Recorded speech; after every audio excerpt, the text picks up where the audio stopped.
Hi friends, Jenny at Clover and Violet here, and today we're going to be making the Katie book sleeve into this cute little tote bag.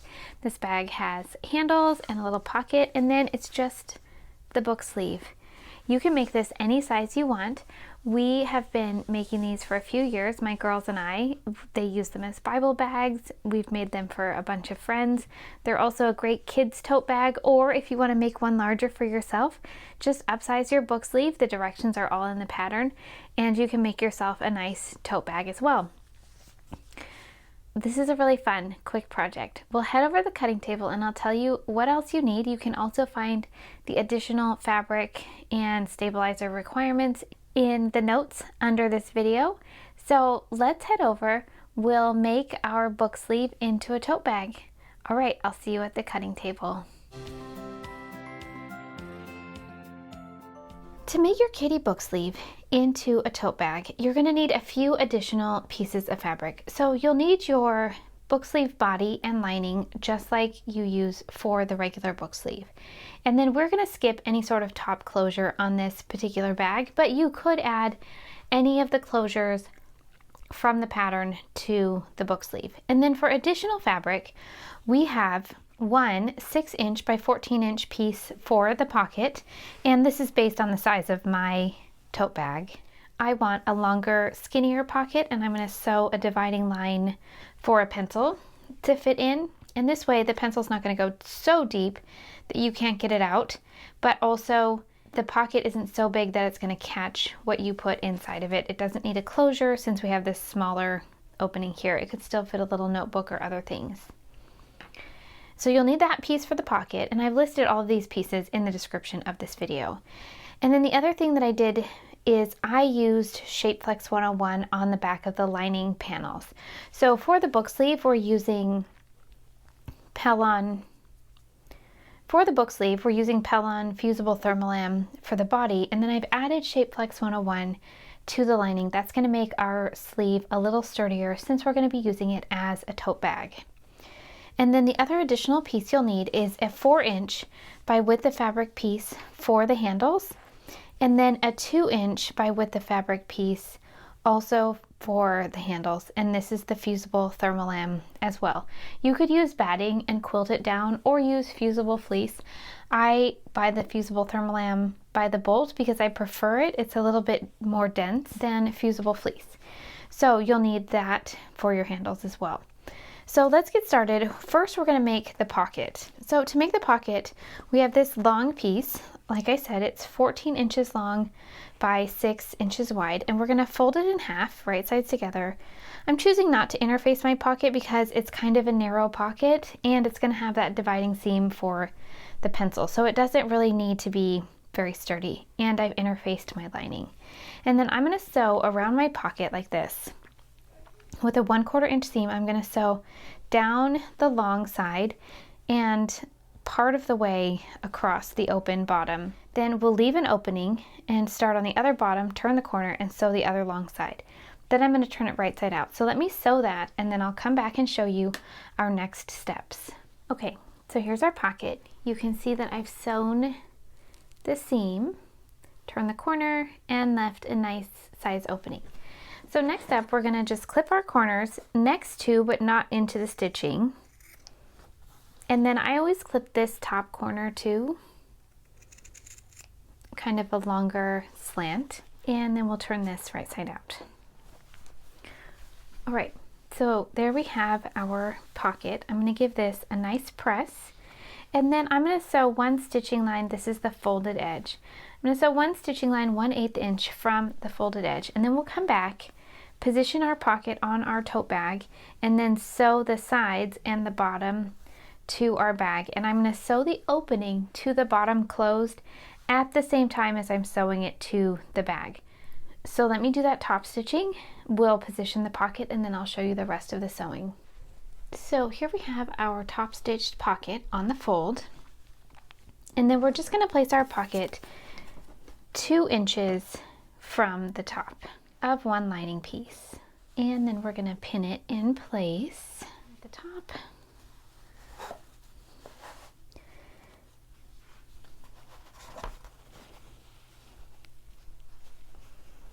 and then another pair of pins at the bottom. I find that pockets often shift a little bit when you sew them down, so pinning them in multiple places is really essential. So I'm just going to move everything out of the way so that you can see that 2 inches once again.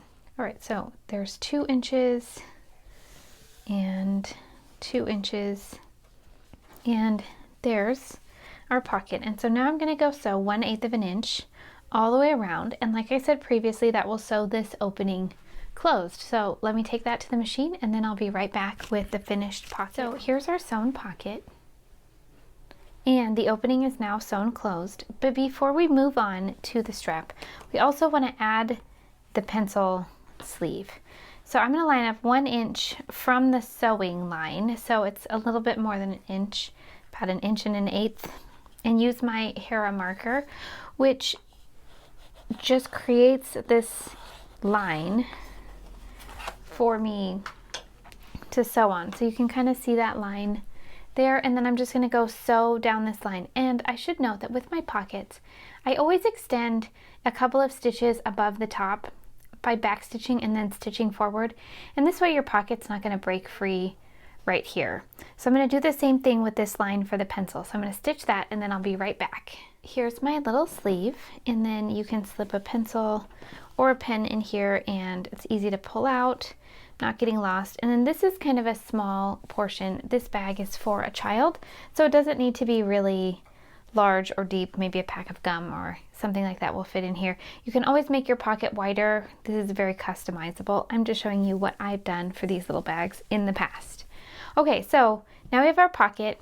We're going to set aside the body and the lining of our bag and work on the strap. So, to make the strap, I have this 4 inch by width of fabric piece, and then also a 2 inch by width of fabric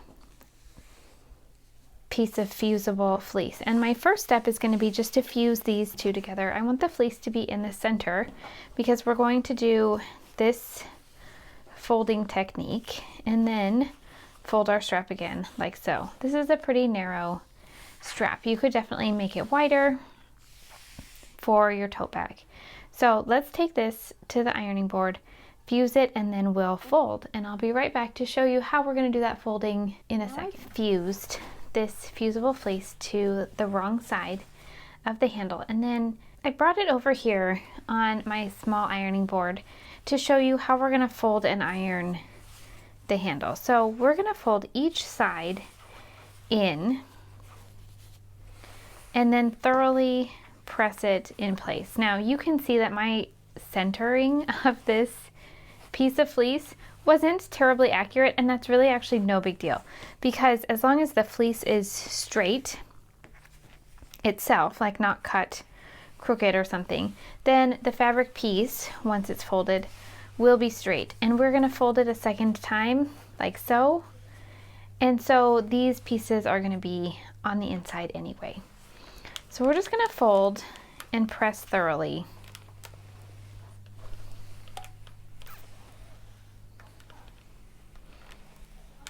And like I said, you could use a different size fleece for your handle. So the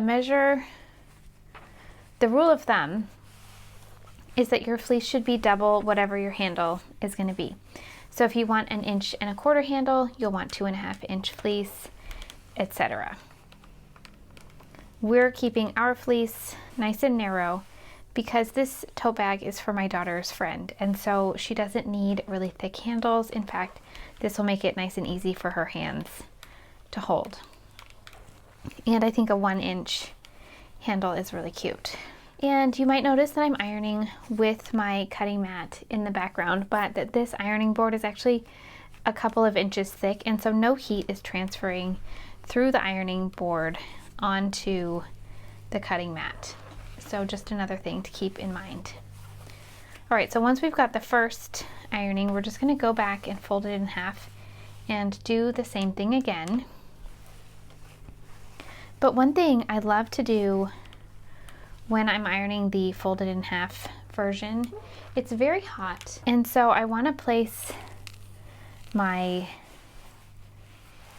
clapper over top for it to cool. And so by doing this, the weight of it is going to allow the fabric to press itself in place and to cool and to stay folded when it's done. You can see it pops open a little bit, but the crease is right there. So, and then I'm going to kind of slide the clapper on as I take the iron away, because the iron is very hot and this is perfect. Let me finish ironing this and then we'll just come back when it's all ironed and I'll show you how I'm going to sew it.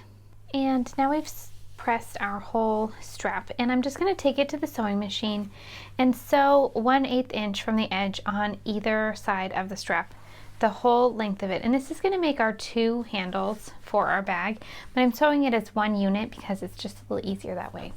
So let me take that to the machine and then I'll bring it back all sewn and show you how we're going to add it to our book sleeve. Now I've sewn the strap. You can see I just sewed 1 simple line across both sides. Here is the double fold. You can kind of see I can pull that apart a little bit. And then here is the regular edge. And so now I'm going to cut this to be 20 inches long. So first I'm going to cut off the ends, and I'm just going to measure 20 inches using my cutting mat. So there's 20 inches. Just going to cut again. You could use your rotary cutter as well. And then we'll just make the second strap the same length.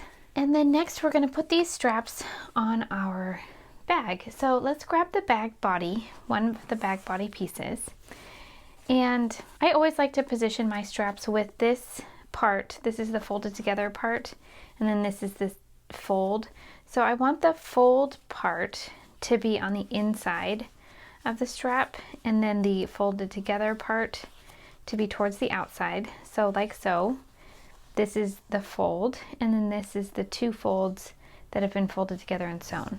Then when you hold up the strap, that fold is going to be the part that you'll see. So I just like to kind of center it. I'm going to position this one at about, I think, 2 inches. Oh, look at that. It's exactly 2 inches. 2 inches from the edge. And then that's going to leave a little over 3 inches in the center. And so by positioning it like that, it is going to be looking centered, and you know, you really kind of just have to eyeball it because your book sleeve will probably be a different size than mine. So 2 inches from the side, and then our about 3 inches space in the middle. So I'm going to pin this, and then I'm going to go sew it on the sewing machine. One thing I do want to add is I'm actually going to position this 1/4 inch above the edge. See, just like this. Let me grab a pin and pin that in place. So that's 1/4 inch above the edge. And the reason I'm going to do this is that I can really sew the handle into the top seam when I top stitch it. And I'll show you that at the very end.